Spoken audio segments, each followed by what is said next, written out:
Коридоры и стеллажи, пропитанные духом прошлых столетий, фамильные фонды князей Радзивиллов, Друцких, Любецких, Любомирских. В кожаном переплете со множеством печатей и штампов, аккуратно спрятанные в коробки, они бережно хранятся в этих стенах. Национальный исторический архив Беларуси – одно из крупнейших архивных учреждений в стране. В этом году отмечает свое 80-летие. В фондах Национального исторического архива Беларуси находится на хранении свыше 1 миллиона дел.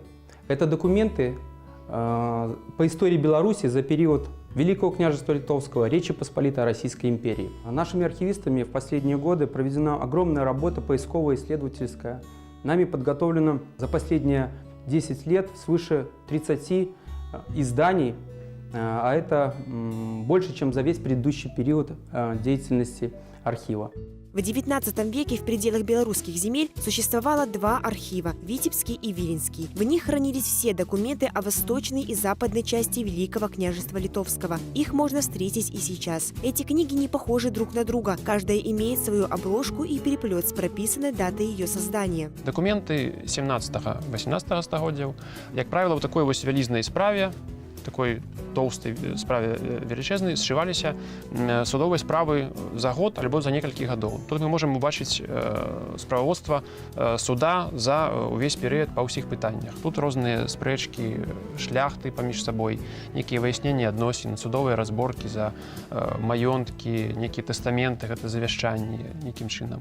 Маглі быць проста апісанні рэчаў, якія былі ў маёнтку, ну і гэтак далей. В архиве хранятся уникальные документальные памятники национальной культуры. Наиболее ранние из них – подлинные пергаментные акты, написанные на старобелорусском, старопольском и латинском языках. Среди них особое место занимает самый старинный документ Национального исторического архива – подтвердительный привилей князей Федора и Константина Кариатовичей от 20 июня 1391 года пану Гринко на город Соколец за верную службу. За весь перыяд свайго існавання гэтыя кнігі яны знаходзіліся ў самых розных умовах. Адразу яны захоўваліся ў нейкіх касцёльных памяшканнях, у нейкіх памяшканнях замкавых. Канечне, калі пасля іх перавезлі ўжо ў цэнтральныя архівы, зноў жа у Віцебск ці ў Вільню, там былі адпаведныя ўмовы. Там захаванне было значна лепшае.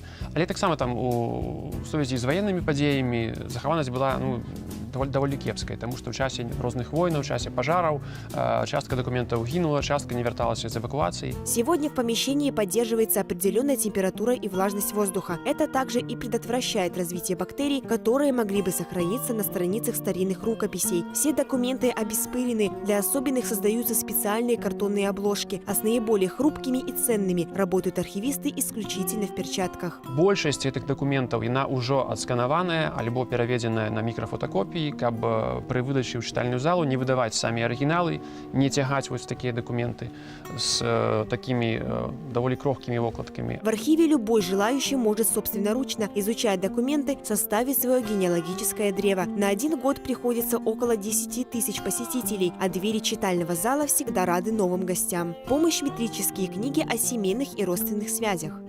Какого пола, кто родился, какого числа был крещен, кто родился, в семье кого, крестьян, дворян. За многочисленными грамотами, благодарностями и воодушевленными лицами посетителей кроется огромная работа историков и архивистов. Они преданы своей профессии, а главная награда – сохранность нашего белорусского документального наследия. Вероника Макаревич и Андрей Олейник. Утро. Студия хорошего настроения.